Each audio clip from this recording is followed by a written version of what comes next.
Good Wednesday afternoon to you. Thanks for joining us on Sports4CLE. Plenty of Browns to talk about a little later in the show. Eddie McDonald from Dawg Pound Daily will join us.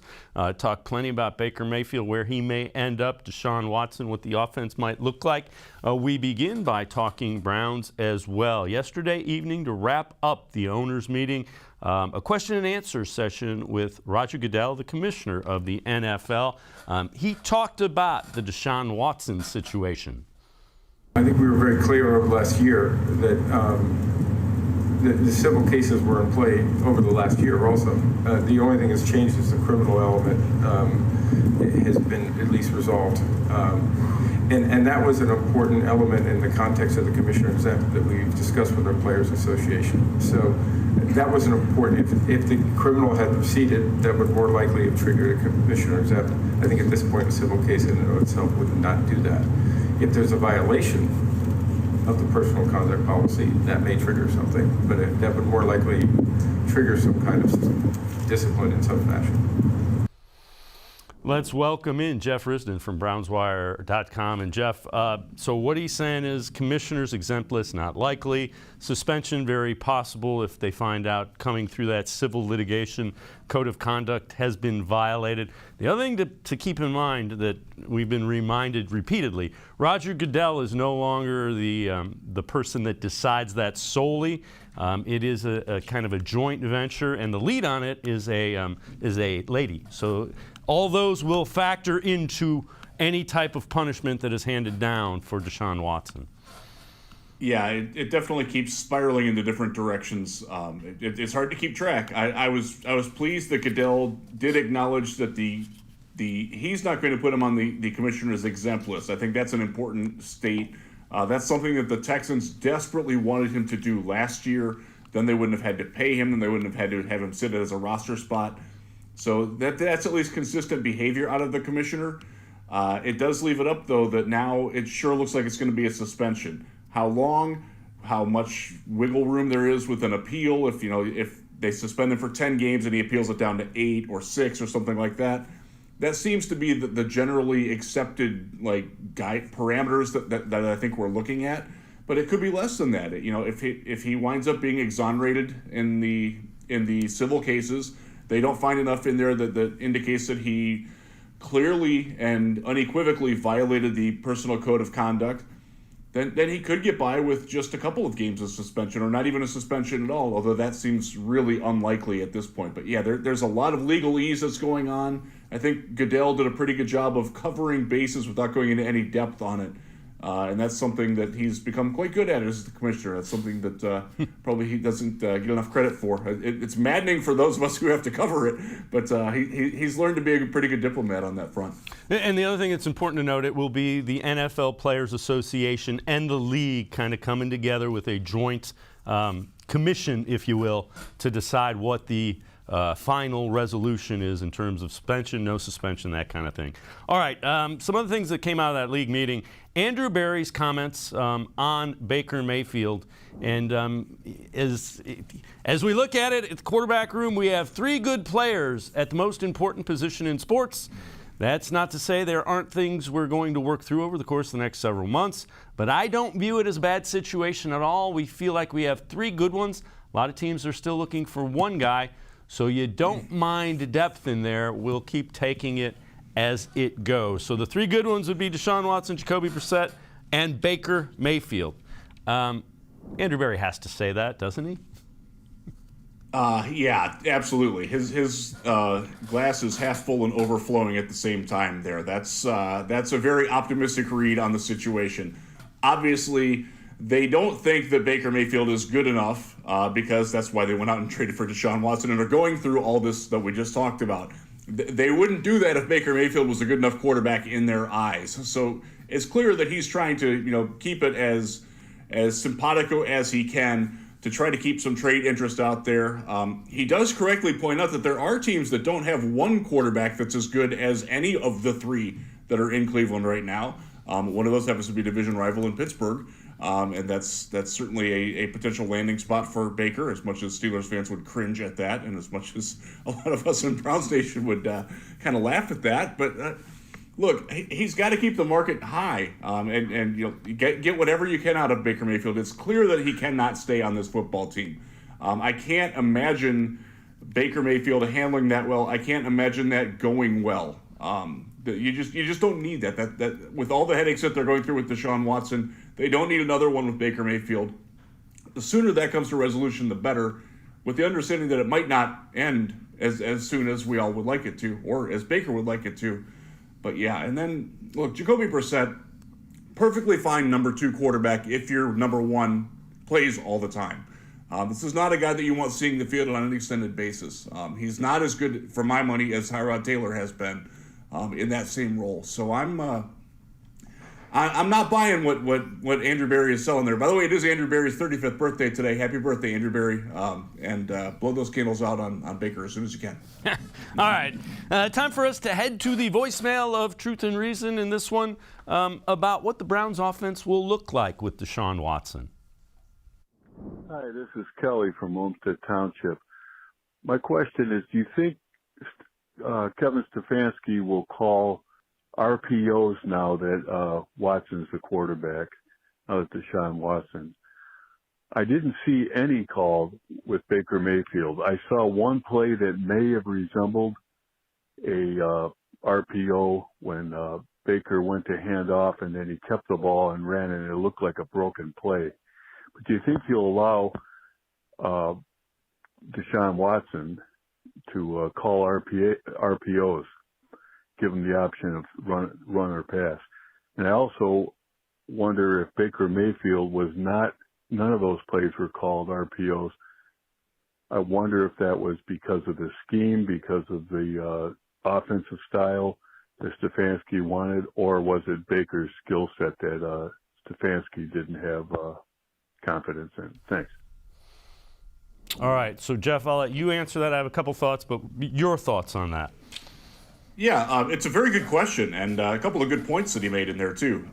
The thing I will say from watching Deshaun Watson, I did cover him with the Texans for the first 2 years of his career. You got to be careful with asking him to run a lot. This is a guy, he's had 2 knee surgeries. He's also had some other injuries, high ankle sprain along the way. He's not the most sturdy guy. He's not as thickly built as what Baker Mayfield is. You got to be careful with him because when you've invested $230 million in a guy, you need him to be on the field as much as possible. You don't want him taking hits. One of the things one of the criticisms that Texans media and fans had of Deshaun was that he doesn't always avoid the hits all that well. He needs to learn to protect himself a little bit better. We haven't seen him play in over a year, so I'm not sure that skill has gotten any better. So you do need to be careful with it. Can he do it to the point there? Yes, he can, and he's quite good at it. He's very good at selling the fake, very good at understanding how to impact the defense and manipulate it to where he will make the right decision to keep it or to hand it off to Nick Chubb or Kareem Hunt. And those guys both can work very nicely off of it. So I hope that they put it in as a wrinkle. I don't want it as something that they're going to be doing a lot of, but like on a 3rd and 3, heck yeah, man, dial that up once or twice a game. But it shouldn't be something that you're using a lot of because, quite frankly, Deshaun's not built for it.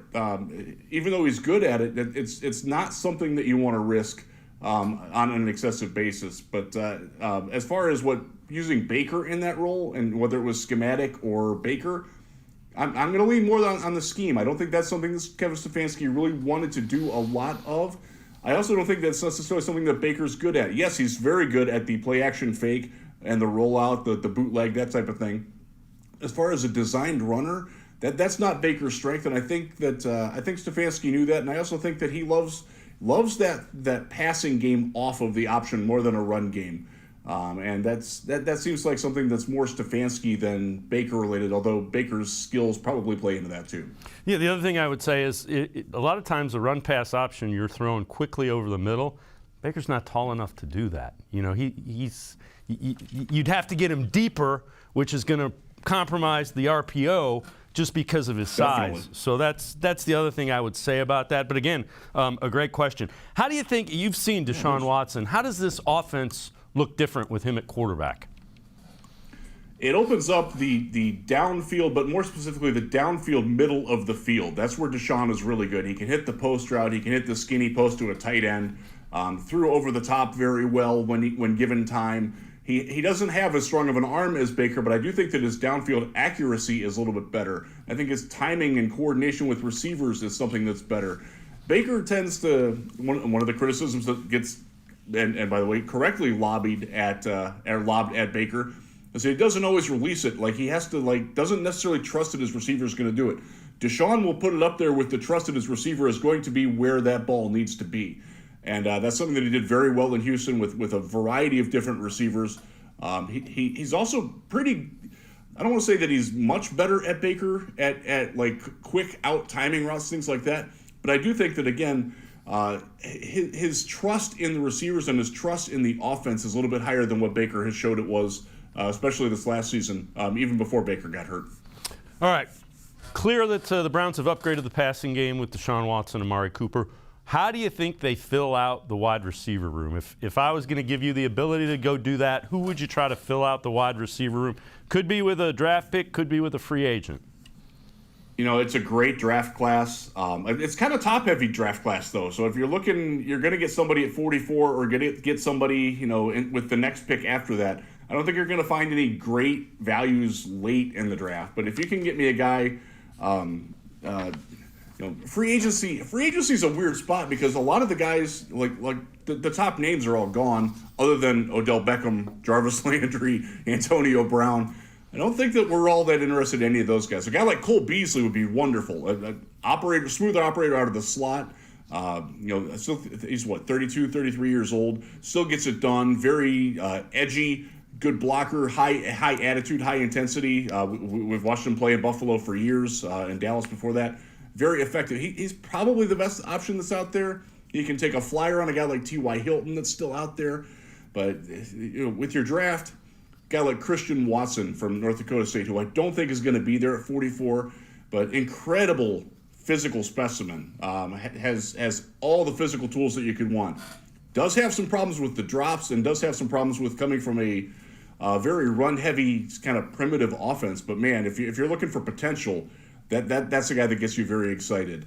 A guy like David Bell out of Purdue didn't test well and probably is a guy that you can get in the middle rounds now after he ran slower than actually the defensive end did, George Karlaftis. But look, if you've watched the Big Ten football, if you've watched Purdue play at all, you know that David Bell can play. You know that he's just a savvy football player. I like that. I like the idea of the Browns building up the slot receiver position. Look, Amari can play inside or outside. He's best outside. I think you've seen Anthony Schwartz as the field stretcher on the outside. You got to fill somebody in that underneath role, a guy who can hit a dig route, a guy who can catch a slant route and turn a 3-yard slant into a 10-yard play. That's David Bell can do that. He's not going to beat you over the top, but those are the kind of roles that you're looking at. There's some later receivers. What's his name? Akezi is a good one. Velus Jones from Tennessee. He doesn't meet the age guardrails, but that's a guy who fits exactly what they're looking for in that. Look, the free agency it's really not that good. Like, you're dealing with other people's discards more than you're dealing with anything else right now. So if you're looking draft, probably need to get it pretty early because the late ones, you're doing a lot of hoping and praying with those guys. Jeff Risdon and I are going to step aside, take a quick time out. Other side of the break, we continue talking Browns. We'll head to the voicemail of Truth and Reason with an idea for trade targets. Sports4CLE will be right back. Stay with us. Life is getting back on track, and you can too. If you or your family have experienced financial hardship as a result of COVID-19, Tri-C can help with tuition assistance. Safely get the in-demand degree or training you need with online and on-campus classes. Go to tri-c.edu to check out our programs and resources. So, what are you waiting for? Register now for spring classes. Tri-C is where futures begin.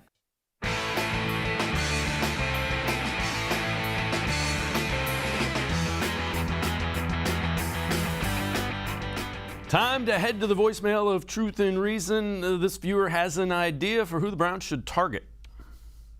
My name is Terry. The Cleveland Browns should get Bobby Wagner. He would be a great help to Anthony Walker in the middle. He's a linebacker that's a true size linebacker like Ray Lewis compared to these other small linebackers in the league. and I think we got enough money to get DK Metcalf. The Browns need to spend the money, and let's win a Super Bowl. All right, we appreciate all of the voicemails. And Jeff, Browns are spending money. With DK Metcalf, I don't know that they have you'd have to trade for him. I don't know that they have the assets that they'd be willing to give up to go get DK Metcalf. Love to have him. Wagner, that's not really what they're thinking with linebacker. They want to be mobile and have the ability to match up more so than a thumper. Just my perception in watching what they're doing. Yeah, I would agree with that. Bobby Wagner is still like a tackling machine. Still one of the best between the tackles in the game, and he's going to be 33 years old this year. I think that's the key point. You're going to be paying for name recognition on a guy who isn't what he used to be. Like, is he still good? Yes. Is he still better than Anthony Walker? Yes, he is. But look, as much one linebacker look as they're going to run, or two linebackers with Walker and even having Malcolm Smith back, having JOK obviously as the feature guy, I think they're pretty set there. Wagner would be a guy that would come in as sort of an insurance option if Walker got hurt, or if they needed something, or it just wasn't working out. I don't think he's going to be in the plans. Now, DK Metcalf, my goodness, you give me DK Metcalf and Amari Cooper as your wide receiving core, I like that a lot. But you got to interest the Seattle Seahawks on taking your third-round pick next year and Baker Mayfield in a trade exchange. I'm not sure that they want to do that. I think based on everything that's coming out of Seattle is that they're looking at the draft for their quarterback. They already have Drew Lock as their bridge. They're not really all that interested in Baker. Could be wrong. They could wind up trading for him tomorrow for all we know. I don't think that his availability is as available as what we want it to be and what Seattle might be marketing it as. Look, if you can get me, again, I said this about Deshaun Watson. If you can get me Deshaun Watson and he passes the sniff test, go get it, because he's the best quarterback that you can get. They've done that. So I'm not going to say that it's out of the question that they would wind up with DK Metcalf, but you're really stripping your assets pretty thin to go get that done. Yeah, it's going to take a lot to get him. The Seahawks, rightfully so, would want a bunch of assets. All right. This one is, according to ESPN.com, biggest needs for each of the 8 teams without a first-round pick and who they should target. So for the Browns, biggest needs, wide receiver, defensive line. I agree with that. Prospect fit, Perrion Winfrey, defensive tackle from Oklahoma. I like what I heard from him at the scouting combine. He's a guy that thinks he's the best player in the draft. And that's what I want to hear that from the big guys that are going to be knocking each other around. Absolutely, and he had a very good Senior Bowl, something that Jake Trotter mentioned there in the little write-up too. He was certainly fit at 44 as an interior pass rusher. If you're looking for a guy that gives you a little bit more than just a pass rusher on the inside, a guy like Travis Jones out of UConn, who was sensational at the Senior Bowl, played at UConn, which didn't get him a lot of exposure, doesn't have a lot of experience playing against NFL caliber linemen, but boy, that guy. If you're looking for a guy to replace the Maliks up front, that's the ideal guy in my eyes. And he may or may not be there at 44. There's talk that he could go as high as like 27, 28. But that's the caliber player you're looking at there. A guy like Cameron Thomas is an edge out of San Diego State. A guy who can stand up as a pass rusher. He can scoot inside. He's 275 pounds. Has played in a scheme where he's accustomed to doing the things that Joe Woods would ask him to do in playing as a complement to Myles Garrett. So he's another one that fits in that bill. Not necessarily an interior guy, not necessarily a run defender, but if you're looking for a Clowney replacement or a Tech McKinley replacement, in effect, he is a better version of Porter Gustin, who we've seen in Cleveland for a couple of years now.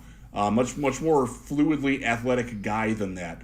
He's another guy that fits in that range. There's quite a few guys that in that range that you can make a good argument for. Fedarian Mathis out of Alabama, another one, probably a little bit around later. Another guy that fits that role interior. I want them to upgrade the nose tackle position. I look at the roster. That's the biggest hole that I see. And it's a pretty good class. It's fairly deep, too, so you can get maybe a guy 5th, 6th round that can come in and contribute for you right away. But they've got to do something to fill that hole in the middle of the defense, because JOK, as good as he is he is a guy that needs protection up front. He's not a guy that's going to take on blockers and succeed. So you've got to fix that hole. That would be my primary option in the draft right now. Is that what you think they should do at 44? Would you kind of double up at it, go get one that you think can start, and then get guys that you think can contribute? Yeah, I wouldn't overlook a wide receiver there, though. Like we just talked about, it's a good class for that. There's some names, and I think honestly the later round wide receivers aren't as good. And excuse my cat here. No, that's okay. Making a little appearance. The wide receiver class isn't quite as deep in terms of immediate contributors. And look, this is a team. I know Deshaun is probably going to get suspended for some time, but they need guys who can come in and play right away. I'm not sure that you're going to get that late at wide receiver as much as you would earlier versus defensive tackle or pass rusher. So I wouldn't overlook wide receiver. And again, if you get a pass rusher, somebody falls unexpectedly, you got to look at that too. But I think that's probably something that you're going to have to patch with a veteran that gets cut later or a cheap free agent that shakes loose somehow. Because look, your options are limited with the draft capital that you've got. You do have to maximize it. You can't take a risk on an injury guy like David Ojabo out of Michigan, who would be great. Like you told me a month ago, you get me David Ojabo at 44. Heck yeah, man! Like that guy's got sizzle athletic potential. Now he's going to miss his rookie season. The Browns they're just not in a position where they can manage that. They can't afford that anymore given the draft constraints that they have. So. Immediate contributor at wide receiver, defensive tackle is where I'm going at 44. Yeah, and keep in mind, look for somebody that's sliding. You know, JOK slid farther than you thought he would last year. Look for somebody like that because Andrew Berry, he's shown if he needs to move up to get 5 or 6 spots, he's going to do that if he thinks he can plug one of those holes. All right, Jeff Risdon and I can step aside to a quick timeout. Other side of the break, we head back to the voicemail of Truth and Reason about some perspective with Baker Mayfield. Sports4CLE will be right back. Stay with us. The Ohio Lottery Partners in Education program recognizes role model students and teachers from across Ohio. Nominations can now be done completely online. To nominate a deserving teacher or student, go to OhioLottery.com. In the About section, find Partners in Education. There you will find links to the nomination forms. Students, kindergarten through 12th grade, can be academic all-stars. Teachers can be honored as a Teacher of the Month. The Ohio Lottery, Partners in Education, where stars shine.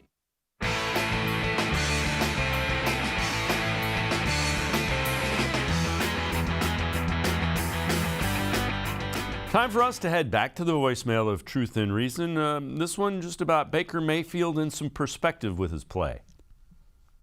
I'd like to say something about Baker Mayfield that I've only seen it written or said once. 4 quarterbacks: Peyton Manning, Jim Kelly, Joe Theismann, and the New York quarterback. Forgive me, I can't remember his name. That brought the Giants 2 Super Bowls. And I don't mean Manning. Their records after 4 years were virtually the same as Baker Mayfield's. Now, were people saying that they were just average quarterbacks at that time, or they were inaccurate or whatever else? They got sacked too much? Probably not. Baker brings out the worst in most of these announcers. The other thing is Kevin Stefanski, is the coach, and Baker was supposedly lost this past year with a great team around him. Well, Kevin Stefanski, he coached that team that supposedly had all this great talent. I think Baker will be around a lot longer than Kevin. Thank you for taking my call. All right, as always, we appreciate the voicemails of all voicemailers. So Phil Simms was the quarterback from the Giants the caller was trying to talk about. Jeff, I'm not one that – I think Baker Mayfield's a starting caliber quarterback in the NFL. I think he will be. I think you have to build a very, very strong team around him. I wouldn't call him an elite quarterback. I think you can win with him, not because of him. So I get why the Browns went for the upgrade. I don't understand. Yeah, you knew by the time that Manning and Kelly and Theismann, you knew they were going to ascend. Baker's been up and down and all over the place. He's too inconsistent. He is, and something else that the caller said there was that Baker does bring out the worst in commentators and announcers and those of us in the media.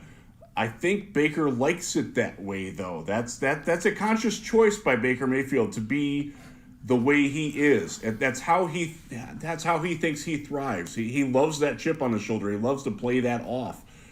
That's a difficult way to exist in the long term. Both in one market and overall, because sooner or later you're going to need those guys to support you.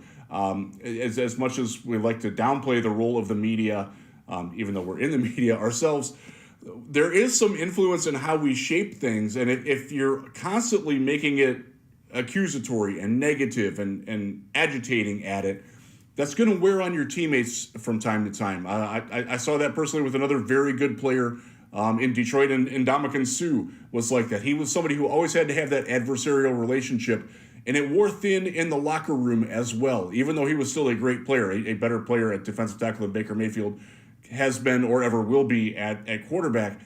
Baker's going to have to do some realization on his own if he wants to outlast Kevin Stefanski. Obviously, that's not going to happen in Cleveland.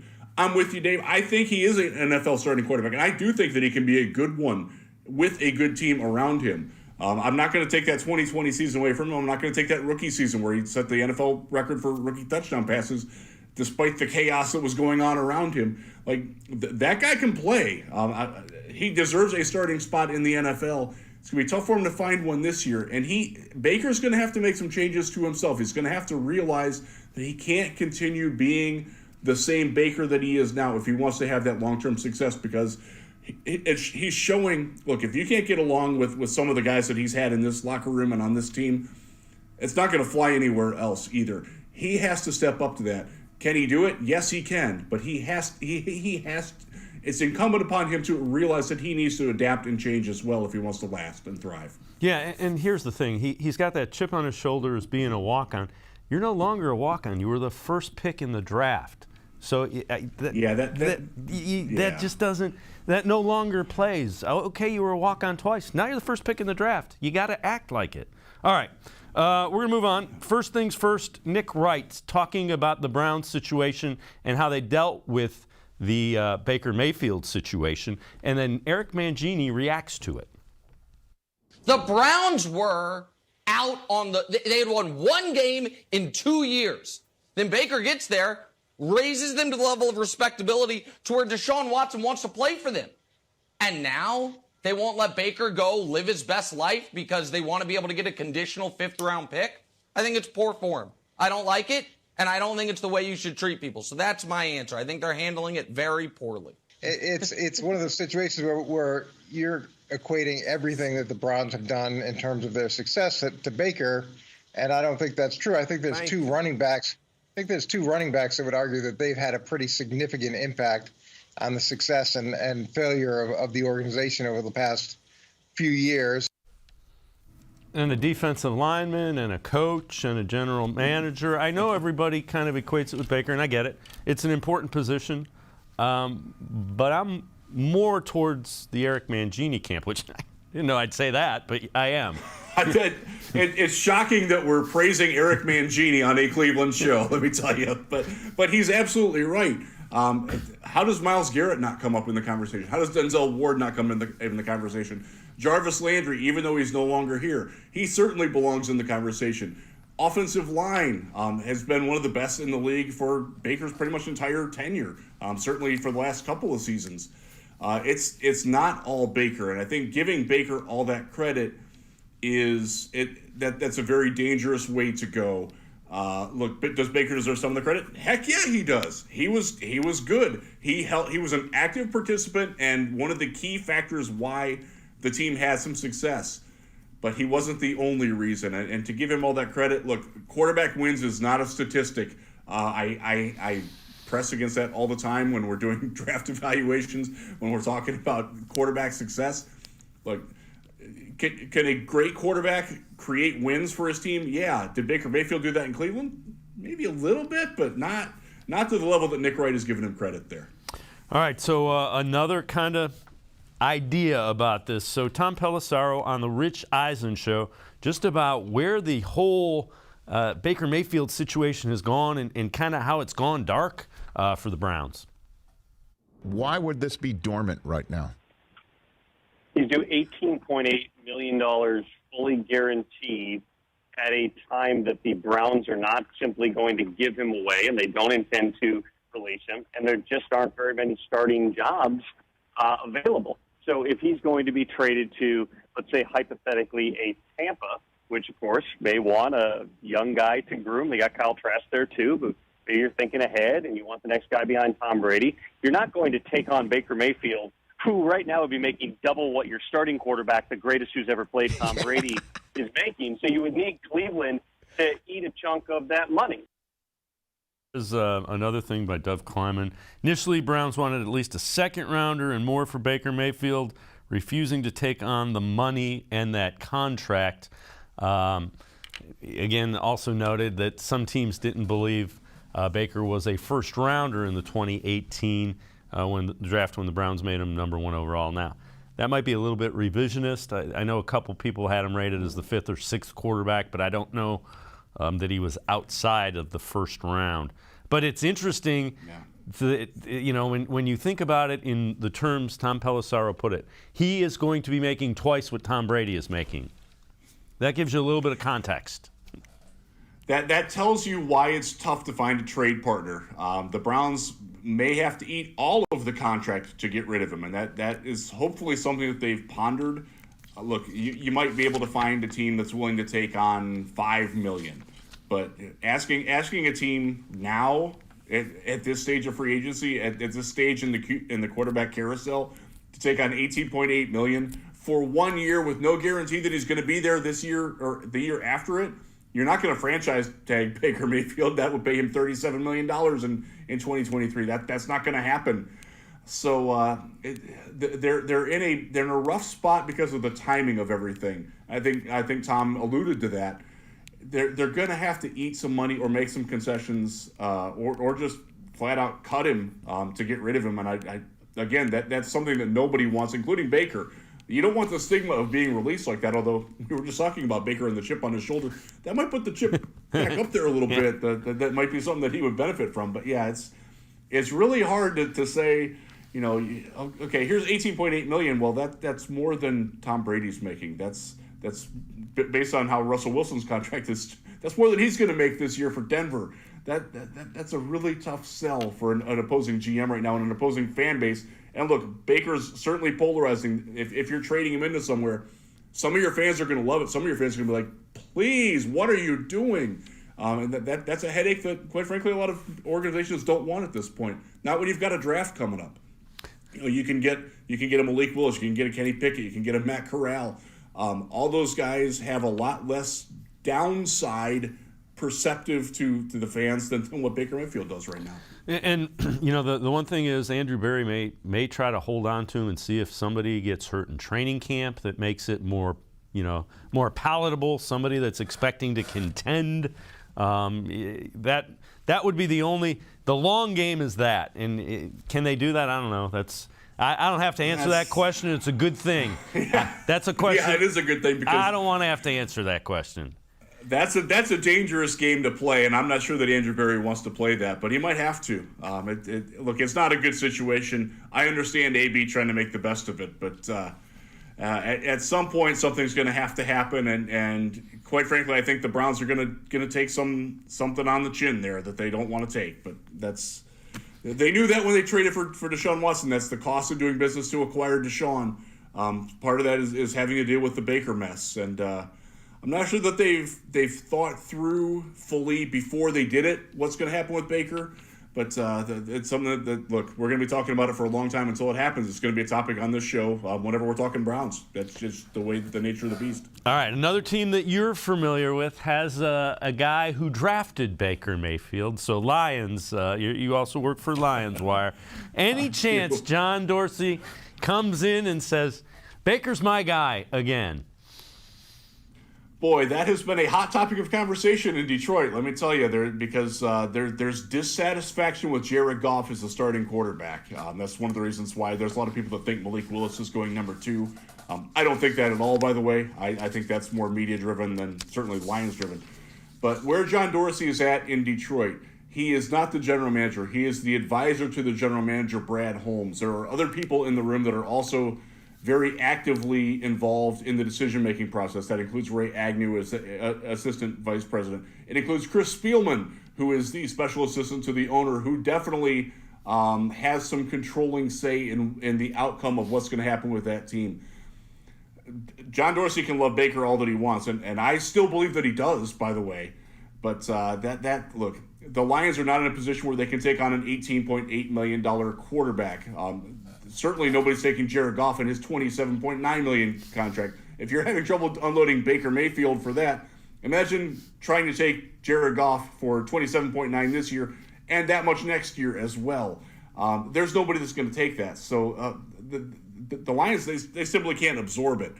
Now, again, if you tell me that the Browns are going to eat all of that salary, then maybe the door opens just a little bit. And it's a conversation that the Lions would be smart to have, because I do think that long-term Baker Mayfield is a better quarterback than Jared Goff.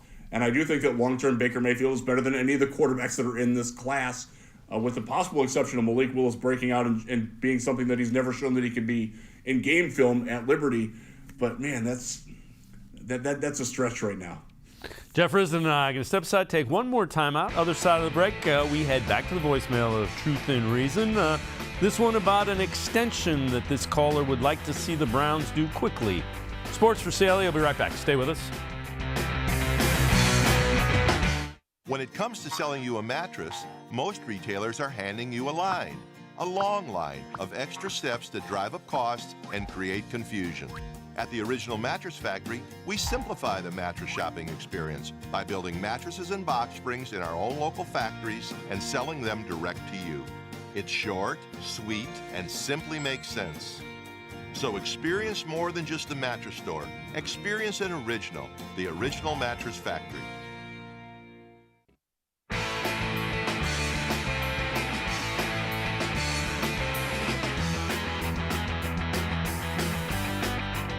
We head back to the voicemail of Truth and Reason. This caller has a question about a guy he'd like to see extended quickly. Yes, this is Keith calling from Columbus, Ohio. Go Browns. I'm calling in regards to the Denzel Ward conversation. That is one player that on our defense outside of Miles that I do not want to see gone. I've even heard the receiver from the Bengals say he's the best defensive back I've faced since I've been in the league. He is top tier. We have to figure out a way to re-sign him. I understand we got Newsome, and I like Newsome, but he is not Denzel. I just think Denzel is an intricate part of that defense, that lockdown corner, and when you already have one of the best receivers giving him his props like that, someone within the division on top of that, I just think that itself just goes a long way. So that's my opinion. Tell me what you think. As always, appreciate all of the voicemails. And Jeff, I'm with them. I think you need two really good corners, especially when you're going to be playing the Bengals a couple of times a year. You're going to need guys that can run all over the field. Absolutely. And Pittsburgh still has receivers that they don't have a quarterback, but they do have receivers that are dangerous. You got to be able to cover those guys because Mitchell Trubisky might be able to throw it at some point. Somebody that they draft might be able to do that too. Yeah, I'm absolutely with them. You need two good corners. And again, we talked about it a little bit earlier. The fact that you don't have premium draft picks anymore, that means you can't let premium talent walk out the door because you don't have any means to replace them. This is a guy, look, he's a Cleveland guy. He loves being here. He is a very good player. He's one of the best cover corners in the NFL. He has a little bit of a durability concern, but we've learned to live with that. That's one of the reasons why you need to have some depth on the roster. I love it. Lock him up for as long as he wants. He needs to be one of the 5 highest paid cornerbacks in the NFL. He's earned that. He's proven that, and the Browns need to make that happen. I'm I think his name was Keith from Columbus there. Make it happen. I'm with him. That should be a priority of business. This is not a guy that you want to let leave the building. Yeah, I agree with you. And again, they're still working through. You got the $19 million in essence for Baker Mayfield on the cap. You've got Deshaun Watson coming onto the cap. They got some gymnastics to work through. He's under contract for this year. I'm sure. I believe, and I know we've had guests on here that think they may let him go just because of the price tag. I don't necessarily think that's going to happen. I think they value corners pretty substantially in that defense. So we'll see. Again, they got to work through. They got so many cap gymnastics they're working through right now. They got to work through those first. All right. So we've talked about that the Browns don't have the premium picks. How do they fill out this roster and plug the holes that are needed? What do you see as some? Do you think Clowney's coming back? Let's start there. I think he's going to have to lower what he's asking for. If he wants to come back, they would have him back, but it's got to be more economical than what he's demanding right now. And that's his right as a veteran. He's done this before. He's played this game before. He knows he knows his market pretty well. It wouldn't surprise me if he's back, but they have to plan on him not being back. That's where I'm at with Clowney. Again, I'd love to have him back. I thought he did well at what they asked him to do. He certainly fits in personality-wise pretty well. But again, if he wants $8 million, $10 million, that Cleveland's not the home for him. What do you think about Landry? Is that a guy that comes back, or is his price? Boy, when it came out that he was allegedly asking for $20 million a year, first off, that doesn't strike me as credible about Juice. That just doesn't seem like he's smarter than that. He's a self-aware guy. I don't think he thinks he's worth $20 million. Obviously, first rule of sales, you don't ask, you don't get. You got to ask for it. But I think that's a tough one. And I've had good arguments online with people about this too, about the merits of bringing him back versus letting him go. What the proper price point is. I'm for it, but again, it's got to be at a good price point. I'm not paying him to be a number one wide receiver anymore. I'm not paying him even half of what Amari Cooper is going to get. You just can't do that. That's asking too much out of Jarvis Landry for what he's shown that he can do the last couple seasons. Look, is he a very good receiver? Does he make the Browns better? Both. Heck yes. Yes, he does. But again, you can't overpay now because that impacts your ability. Like, let's say you want to roll over some cap money so you can pay Denzel Ward a bigger extension that keeps him in at the market value that he wants. If you sign Jarvis Landry to that kind of deal, you can't do that. So that's the gymnastics that you're talking about. They don't favor Jarvis coming back unless he can't find anywhere else that he wants to go. He really likes playing with Deshaun or wants to play with Deshaun. Really likes Kevin Stefanski's system, which, by the way, he should. It's very good for him. It's probably the best fit for him scheme-wise and cohesion-wise. But it's going to be something where Juice is going to want to have to really make it happen for it to happen. Jeff Risdon from BrownsWire.com. As always, man, appreciate the time and the insight. Good stuff. Thanks, Jeff. My pleasure. Thanks for having me on. All right, Jeff Risdon. Make sure you read him. BrownsWire.com as well as LionsWire.com. We're going to step aside, take a quick time out. Other side of the break, continue talking Browns. Eddie McDonald from Dog Pound Daily joins us. Sports4CLE. We'll be right back. Stay with us. Life is getting back on track, and you can too. If you or your family have experienced financial hardship as a result of COVID-19, Tri-C can help with tuition assistance. Safely get the in-demand degree or training you need with online and on-campus classes. Go to tri-c.edu to check out our programs and resources. So, what are you waiting for? Register now for spring classes. Tri-C is where futures begin. The Ohio Lottery Partners in Education program recognizes role model students and teachers from across Ohio. Nominations can now be done completely online. To nominate a deserving teacher or student, go to OhioLottery.com. In the About section, find Partners in Education. There you will find links to the nomination forms. Students, kindergarten through 12th grade, can be academic all-stars. Teachers can be honored as a Teacher of the Month. The Ohio Lottery Partners in Education, where stars shine. I am powerful beyond my wildest imagination. I will define my future. I will keep challenging myself to improve. Because I am a future leader of this great nation. I will be responsible for raising a beautiful family and educating not only my generation, but many more to come. I will make a difference in my community. And I will stand up for what I believe in.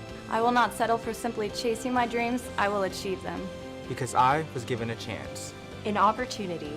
a home. At Family, Career, and Community Leaders of America. The ultimate leadership experience. FCCLA has been one of the greatest experiences of my life. It's made me who I am today. Join us. We'll build a new future together.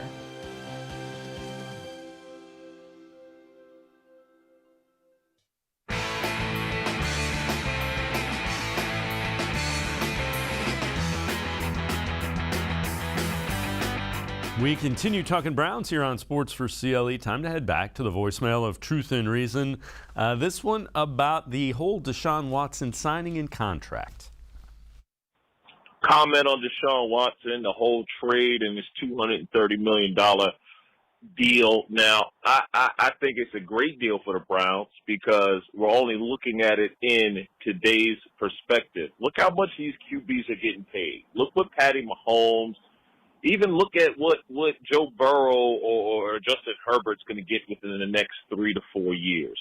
Quarterbacks are going to be almost $300 million men by the time this Deshaun Watson trade, this 5 years goes down.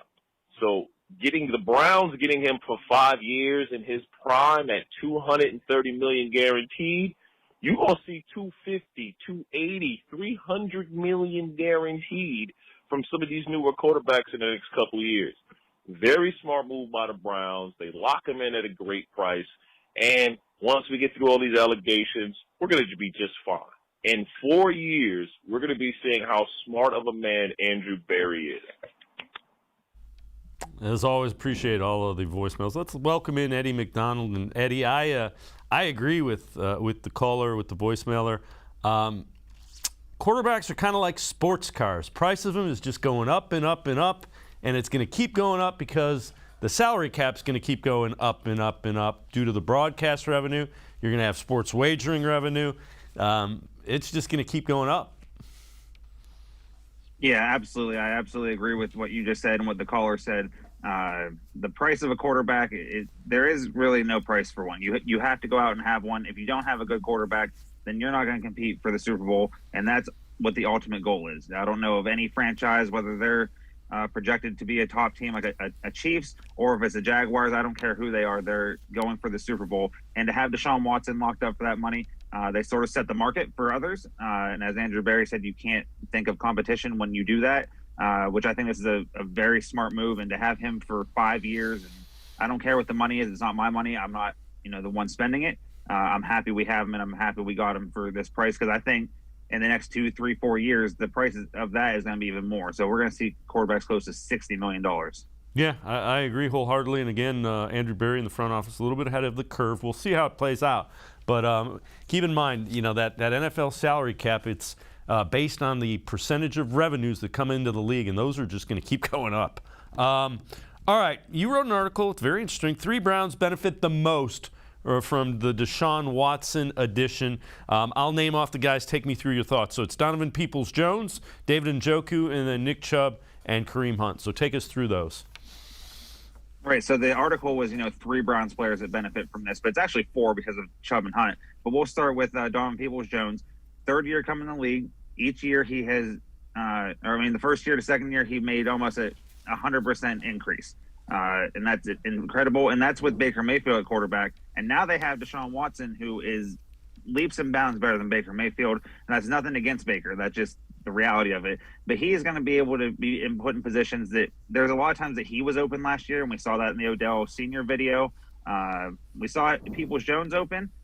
He didn't get the ball as much. He got the ball a lot. He, led the team in receiving. He was like 3rd or 4th in targets. So he's going to keep going up. And with a player like, Deshaun Watson, he's going to give him the ball. David Njoku has had an up and down roller coaster of a career so far. Started off hot the first 2 years, suffered with injuries. His 3rd year, then he was, relegated to the 2nd role behind Austin Hooper the past couple years. Now Hooper's gone. Njoku's the man there. He's tagged. He's likely going to get the extension. I would assume either this offseason or next. Now he has a chance to prove himself, and he is a great playmaker once he has the ball in his hand. We saw that last year on that 71-yard touchdown. Fantastic athlete. And then you switch to the running backs. And yes, I said, it was 3, but it's really 4 because, Kareem Hunt plays a lot too when he's on the field. And Chubb and Hunt together last year, they faced a lot of stacked boxes. That was due to the quarterback play and all that, and no receivers there to really separate. So now they aren't going to face as many stacked boxes. They're going to have way more holes to run through and get down the field. They're also going to benefit in the passing game. Last year, they both had 174 receiving yards, and Chubb had the touchdown and Hunt did not. That was also with Hunt missing half the season and Chubb missing 3 games. And then you have a quarterback like Watson who can scramble around, make and do things and get out of pressure and dump it off to one of them, and that's going to be open field for them. Yeah, and again, that's kind of the mindset is Deshaun Watson's one of those elite quarterbacks. He makes guys around him better, and that's kind of what you're giving context to with those 4 players for the Browns. All right, one of the things that we've heard is some of the other owners in the NFL not thrilled with the contract that the Browns gave to Deshaun Watson, and quite frankly, it's because they have quarterbacks who are due contracts coming up. One of them, the Baltimore Ravens, and their owner, Steve Bisciotti, basically says, and this is from a Ravens beat reporter, it's like, damn, I wish they hadn't guaranteed the whole contract. I don't know that he should have been the first guy to get a fully guaranteed contract. And he continues on, to me, that's something that is groundbreaking, and it'll make negotiations harder with others, including Lamar Jackson, but it doesn't necessarily mean that we have to play the game. We shall see. It's a very dangerous game if you play we're not going to give you a guaranteed contract with quarterbacks. That's when one of them gets them, all of the elite ones want the same thing. Absolutely, and why shouldn't they? The quarterback is the most important position in all of team sports. If you don't, like I said earlier, if you don't have a franchise quarterback or an elite quarterback, then you aren't going to contend for many Super Bowls. And with Watson here, he gets the fully guaranteed deal. And like we just said, we both agree with it because they're only going to go up from here. I think where he's coming from is it's sour grapes because, A, he's going to have to pay Lamar Jackson. Hopefully he decides, hey, I don't want to pay Lamar Jackson. Lamar goes somewhere else, hopefully in the NFC. Likely not going to happen. But he's going to have to pony up some money. And now Jackson sees that and is like, oh, wow, I want, my money guaranteed. I want the next 5 years to be a Baltimore Raven, and I want guaranteed money. And then you're going to see quarterbacks, Justin Herbert, Joe Burrow in a couple years. They're going to be guys to be like, hey, whoa, we're still ascending in this league, and we haven't even hit our prime yet. Yeah, guarantee my money too. And that I love it. And I love that the Ravens were the ones like, oh, whoa, I don't know if we're going to do that. You're going to follow suit, or you're going to be searching for a quarterback. Yeah, and it's interesting. So Ravens, they have Jackson, Bengals have Burrow, and the Steelers will be searching for a guy, Mitch Trubisky maybe, but they're going to be having to deal with that as well. So all teams in the Browns division are going to kind of have to follow the Browns' lead.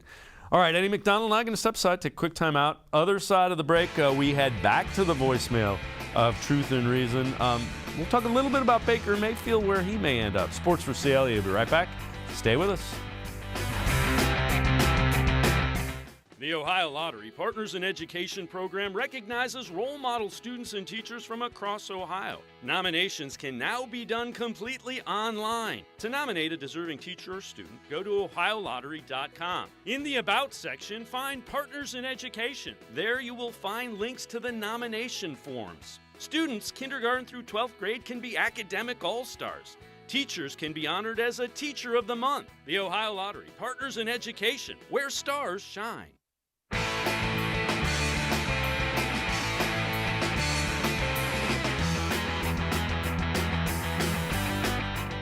We continue talking Browns with Eddie McDonald from Dog Pound Daily. Let's head back to the voicemail of Truth and Reason. This one about Baker Mayfield and the season last year. I'm calling because I heard a gentleman call that was kind of getting, laughed at a little bit because he was talking about, it wasn't just him, you were saying how many people out there blame Stefanski, and they refuse to blame Baker. And I can see where some of that comes from, not like that call I heard talking about firing Stefanski or anything like that. But since when does the player decide when they play? I guess because they're the number one quarterback, it seems like they own the team practically. And after week 2, Mayfield clearly stunk almost every game. He wasn't just not winning games, he was losing games. You've got one of the highest paid backups that went 8-2 as a starter, a couple years earlier in Minnesota. When Baker was doing so poorly that either A, defenses figured him out, or B, he really was injured and just did not want to be off the field, he let his ego, outweigh the team's needs. And why not give Keenum a try? You couldn't have done much worse than Mayfield. Keenum could have possibly won those games without having to do too much. And again, we appreciate all the voicemails. The thing that I would say about that, Eddie, and I'll get your thoughts as well, the Browns used Baker Mayfield because they felt he gave them the best chance to win. These are the guys that saw Baker Mayfield practice. They saw Case Keenum practice. If you watch the games, there was clearly a difference in what they could do offensively with Case Keenum. Even when they won, Case Keenum was limited. That's just what I saw. What did you see when you saw that? You hit the nail on the head there. They felt that he was a better, option, Baker was, than Keenum was healthy. And that says a lot. A lot of Browns fans were like, oh, we have a good backup in case something does happen to Baker. And while he has a good backup, he's not a guy that's going to go in there and win you a bunch of games. Could he have won some of those games down the stretch that, Baker could not have won? Maybe. Who knows? We'll see. I don't know if he would have been in a position to do that. But yeah, it just comes down, like you said, they saw both of them every day in practice. They saw what Baker can do with the limited shoulder, and they saw what Keenum can do, and he doesn't even have close to the arm strength that Baker does. And the caller on the voicemail said something about the ego of Baker had to be put aside for the betterment of the team. I don't know if that's true, because that's something that you have to love and admire about Baker, no matter how you feel about him right now, is the fact that he's willing to put it all on the line. He's willing to go out there hurt. He's willing to do whatever it takes to be on that field to try and put his team in position to win. Granted, he didn't, put his team in position to win a lot this past season, but, they did what they did, and now that's a thing of the past. Yeah, and again, the bottom line is they're not putting Mayfield out there because he refuses to come out. They feel Baker Mayfield gave the Browns the best chance to win. Browns are trying to win. They're trying to get in the playoffs. So they're not going to say, well, Baker wants to play, so he's going to play. If the medical people signed off, Kevin Stefanski put him out there because he felt like he gave him the best chance to win. All right, before we let you go, you wrote an article, and I thought it was really interesting, on potential trade destinations for Baker this year. Take us through that and where you thought best place for him was. So this is sort of my own personal amusement, but it's also something I can see happen. I don't think it could happen now. The team is the Pittsburgh Steelers. And I would love that from a Browns perspective, because we would play Baker Mayfield twice a year. We know what he can do. We saw the height of it, but we also saw the very bottom of it too. And I think with our defense and our offense being able to score at will, seemingly, we'll see that later on once they start practicing together. I would love to see that. And Baker's a guy that would love to have that ever-growing chip on his shoulder. He needs that chip to play well for whatever reason. And being able to play the Browns twice a year, look what you lost to me. I'm going to take this franchise that, used to just beat the crap out of us for the past 20 years. We got a little bit of revenge in the playoffs, but now I'm going to do this to you every year. But I don't think that happens, and I put that in the article that, they just signed Mitch Trubisky. We just talked about him, and you talked about him earlier. He's nothing special, but they aren't giving him $15 million a year for nothing. Mason Rudolph is still there, which Baker Mayfield, I believe, is better. I think he's better than both these quarterbacks. And then I think the Steelers are going to go quarterback in the draft. Malik Willis is interesting for them, for a lot of teams, but for them. But I would love to see Baker there because the stories would add to what the stories of the rivalry already are. To see Baker twice a year, hopefully he's in 2021 performance, and we can take advantage of that. But I don't think he goes there. But I think that'd be a great team for him to go to. All right, Eddie McDonald, as always, appreciate the time and the insight. Thanks very much, Eddie. Thank you very much, and also shout out Dog Pound Daily. We surpassed 3 million views for the month the other day, so shout out to the whole team on that. All right, well done, Dog Pound Daily. Make sure you read it. Make sure you read Eddie McDonald as well, one of the writers for Dog Pound Daily. That's going to do it for this edition of Sports for CLE. We'll see you back here tomorrow at 4 o'clock. Scheduled guest, Browns beat reporter Scott Patrak, also Sam Amico from hoopswire.com. That's tomorrow at 4 o'clock, Sports for CLE. We'll see you then. Have a great night, everybody.